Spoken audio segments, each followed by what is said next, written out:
Out हो गए। ब्राह्मण राष्ट्र से क्या दिक्कत है? ब्राह्मण राष्ट्र कभी था ही नहीं।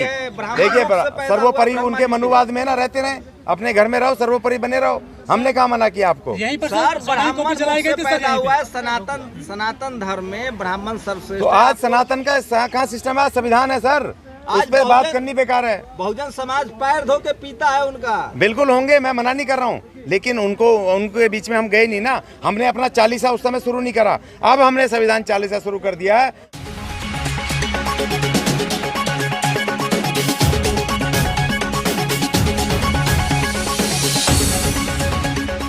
हम कोशिश कर रहे हैं कि अपने तमाम लोगों तक SC ST के उनको इस संविधान की शक्ति बताएं।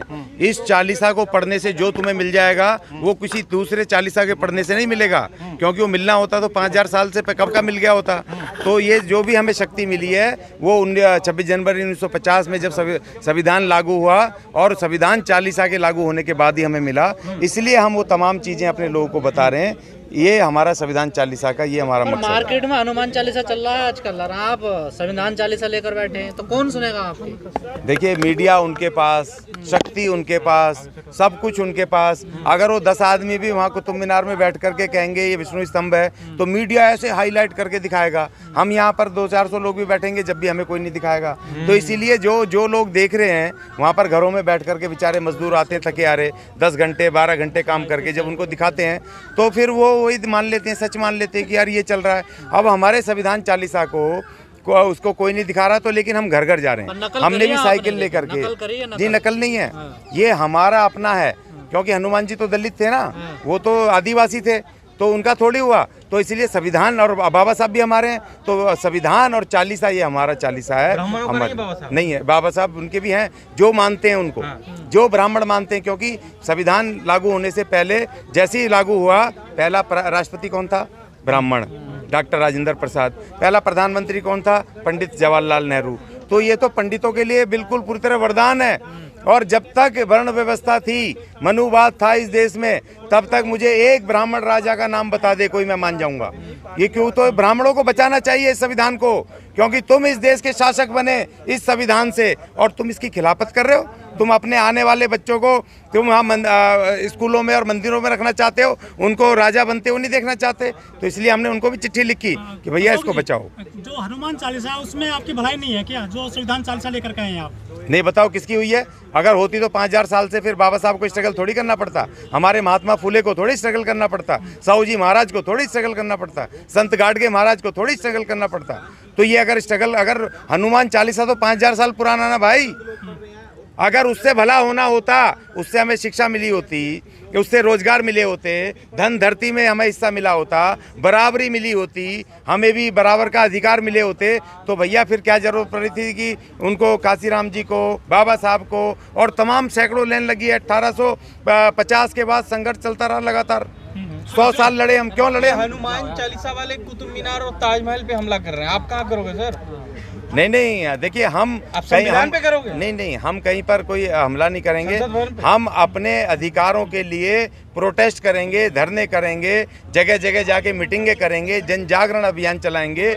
हम कोई हमला नहीं करेंगे। हम हमला करने वाले नहीं, हमला करने वाले तो वो हैं जो मनुवाद को मानते हैं, जो वो हनुमान 40 पढ़ रहे हैं, वो हैं हिंसक प्रवृत्ति के लोग। हम तो संविधान 40 को मानने वाले, मतलब इस देश के लोकतंत्र को मानने वाले, इस देश के संविधान को मानने वाले, बाबा साहब के विचार को मानने वाले लोग हैं। बाबा साहब ने कौन सा हमला किया था? बाबा साहब ने शिक्षा के बल पर, अपने कलम के बल पर, ज्ञान के बल पर इन हिंसककारियों को, इन जो शोषणकारी हैं, इनको हरा करके संविधान लागू किया। अब क्या ऑप्शन क्या है? जो लोग 131 सांसद संसद में बैठे हैं, वो भी आपकी बातों को इग्नोर कर रहे हैं। नहीं, उनको बैठे रहना चाहिए। हमने तो उन्हीं में, विभीषण के रूप में उन्हीं उसमें मान लिया ना हमने, क्योंकि हमारी लड़ाई इस समय उनसे पहले विभीषण के खिलाफ है। पहले हम विभीषणों को ठीक करेंगे और फिर उसके बाद उनको, उनके मालिकों को ठीक करेंगे। क्योंकि जो राम नहीं जीता था लड़ाई में, विभीषण ने जिताया था। तो हमें पहले विभीषण को इग्नोर नहीं करना, पहले विभीषणों को ठीक करना है। भारी हनुमान 40 है, संविधान 40 है जी? किस पे भारी कौन सा रहेगा? हनुमान 40? नहीं, संविधान 40 सब पे भारी। देखो उनके, मैं बार बार कहता हूँ, उनके 33 करोड़ देवी देवता, हमारे बाबा साहब को संविधान, एक एक व्यक्ति को, एक महान आत्मा को वो संविधान लिखने के उनके जो मान्यताएं थी, जो उनका वो मनोवाद था, उसको खत्म करने से नहीं रोक पाए। तो 33 करोड़ हार गए एक आदमी से, तो बताओ बड़ा कौन हुआ?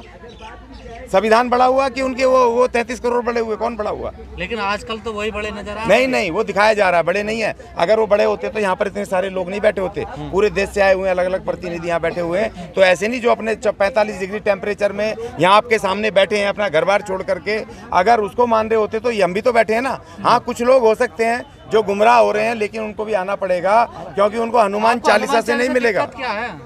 दिक्कत ये है कि उससे मेरी शिक्षा जा रही है, दिक्कत ये है उससे मेरी आज़ादी जा रही है, दिक्कत ये है उससे मेरे संविधान खतरे में है, दिक्कत ये है उससे मेरा रोजगार खतरे में है, और दिक्कत ये है कि उससे मेरे बच्चों का आगे की स्वतंत्रता खतरे में, गुलामी सामने। हिंदू धर्म मजबूत हो रहा है। नहीं, हमें हिंदू धर्मों से नहीं, बाबा साहब लिख गए 25 में, आर्टिकल 25 में दे गए हर धर्म अपने हिसाब से चले, अपनी जो जिस तरह पद्धति चलाए शांतिपूर्वक तरीके से, और अपने उनको धर्म को बढ़ाए, कोई आपत्ति नहीं है। लेकिन आप उस ताजमहल, उस आगरा को तोड़ोगे जो इस देश को पालता है, जो इस देश को राजस्व देता है, इस देश की शिक्षा में, सड़क में, विकास में जो योगदान देता है। इस समय ताजमहल, लाल किला या कुतुब मीनार, ये सब चीजें ये मुस्लिमों के मस्जिद नहीं है, ये इस देश की धरोहर हैं और इस देश को कमा के देती हैं। इसीलिए तो ये देखिए, एक तरफ तो ये कुतुब मीनार पे कुछ लोग भेज के हल्ला कर दिया, या उधर वो कौन सी चंद्रव्यापी मस्जिद की तरफ ध्यान कर दिया, ज्ञानव्यापी। उधर ये ताजमहल को मंदिर नहीं बनाएंगे, अपने किसी लाला को किराए पे दे देंगे, जैसे लाल किला दे दिया ना ठेके पे। अब वो लाला के घर में जा रहा है, वो पैसा लाला के घर में, वो लाला डालमिया, उसको दे दिया, लीज पे दे दिया। लाल किला तुमसे मांग नहीं रहा था, लाल किला तुम्हें हजारों करोड़ रुपए कमा के देता था, जो सीधे सरकार के खाते में आते थे। अब लाला के घर में जा रहे हैं। उस साजिश को समझो, वो सिर्फ दिखा रहे हैं दृश्य, तो और काम कुछ और कर रहे हैं। हनुमान चालीसा वालों का क्या होगा सर? ये संविधान हनुमान चालीसा गुलामी की तरफ जा रहे हैं, जो हनुमान चालीसा की तरफ। उन लोगों का क्या होगा? वो जाए ऐसी तैसी में। जो संविधान चालीसा वाले हैं, वो उनको शिक्षा भी मिलेगी, रोजगार भी मिलेगा, बजट भी मिलेगा। प्रधानमंत्री को कह रहे हैं कि इस चीज को लागू किया जाए। हाँ, बिल्कुल कह रहे हैं। संविधान चालीसा नहीं, मैंने हनुमान के वजह नहीं कहा, मैंने उनको कहा कि अगर आप प्रधानमंत्री हो, हनुमान चालीसा की वजह से नहीं हो, आप इस संविधान चालीसा की वजह से हो। संविधान को लागू करो। तुम्हें इस देश के लोगों ने इस संविधान के डेमोक्रेटिक सिस्टम के अंदर वोट के द्वारा चुन करके आपको प्रधानमंत्री बनाया। आपकी निष्ठा, आपकी जो जितनी आपकी होनी चाहिए, वो संविधान की तरफ होनी चाहिए, ना कि हनुमान की तरफ। सर, हनुमान चालीसा गाने के लिए राणा दंपत्ति सड़क पर आए हुए हैं, जेल में गए हैं, आपके साथ कौन कौन है? पूरे तमाम लोग हैं। देखो, अनार्य श्रेष्ठ हमारे चंडीगढ़ से आए, मुकेश जी। सांसद नहीं, सांसद तो गुलाम है, हमें जरूरत भी नहीं है, हमें गुलामों के। अच्छा देखो, एक मजे की बात, जब वो सभी हनुमान चालीसा पढ़ने जा रही थी बड़े जोरों शोरों से, तब तो हनुमान चालीसा पढ़ रही थी, ठीक है ना। और जब जेल में गई तो संविधान चालीसा पढ़ रही है, तब संविधान के आर्टिकल देख रही है। जमानत कैसे होगी? कानून देखो, कायदा देखो, वकील करो, तब भी हनुमान चालीसा पढ़ती ना। छुड़ा लेता हनुमान चालीसा तुझे।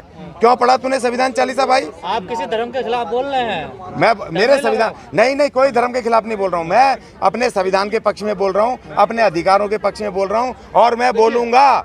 देखो, कुर्बानियां देनी पड़ेंगी और मैं तैयार हूँ उसके लिए। इस आपके संविधान चालीसा को नहीं मानेंगे? अरे तो ना माने, उनका ठेकेदारी थोड़ी है, बाकी सब देश मान रहा है। एक संगठन के लोग नहीं मानेंगे तो ना माने, पूरा देश मानेगा। हजारों हिंदू संगठन है, हमारे भी सैकड़ों, हमारे लाखों संगठन है। हम सबको इकट्ठा करके हम इकट्ठा करेंगे और सबको हम संविधान चालीसा पढ़वाएंगे। इसका पर्पस क्या, मैं समझ नहीं पा रहा हूँ। ये जो संविधान चालीसा आपने बनाया है, इससे किन लोगों को फायदा होगा? क्या संसद में बड़ा परिवर्तन होने वाला है कि नहीं? इससे सीधा बताइए। देखिए, सबसे पहला तो फायदा होना है, इस देश के दबे कुचले महिला, मजदूर, सबको फायदा होना है, क्योंकि उनको जो आज अधिकार हैं संविधान की वजह से हैं। और दूसरी बात, जो संसद के परिवर्तन है, वो जनता अपने आप करेगी, उससे हमारा कोई कंसर्न नहीं है। हमारा कंसर्न ये है कि हम लोगों को संविधान बता दें, उसकी शक्ति बता दें और उसकी ताकत बता करके जनता अपने आप बता रहे हैं संविधान सबको। हाँ, वो तो दिख रहा ना, वो मायावी लाला जी, वो मायावी रूप धर के, जब इसी संसद, इसी जंतर मंतर से जब वो मूवमेंट शुरू हुआ था इन्हीं मायावी लाला जी का, तो वो पीछे अंबेडकर नहीं थे, पीछे गांधी जी थे। वो गांधी जी को छोड़ करके फिर उन्होंने अंबेडकर और भगत सिंह, क्योंकि पंजाब, सर देखिए, पंजाब की सत्ता चाहिए तो वहाँ पर लगा लिया भगत सिंह, गांधी जी आउट हो गए। ब्राह्मण राष्ट्र से क्या दिक्कत है? ब्राह्मण राज कभी था ही नहीं।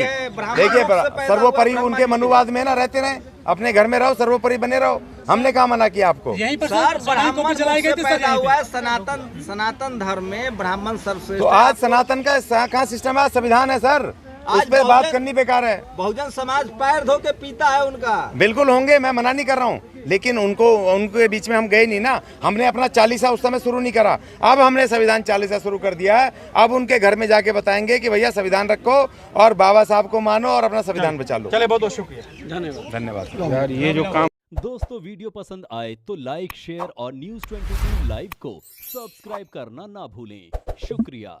देखते रहें News 22 लाइव, सदैव आपके साथ।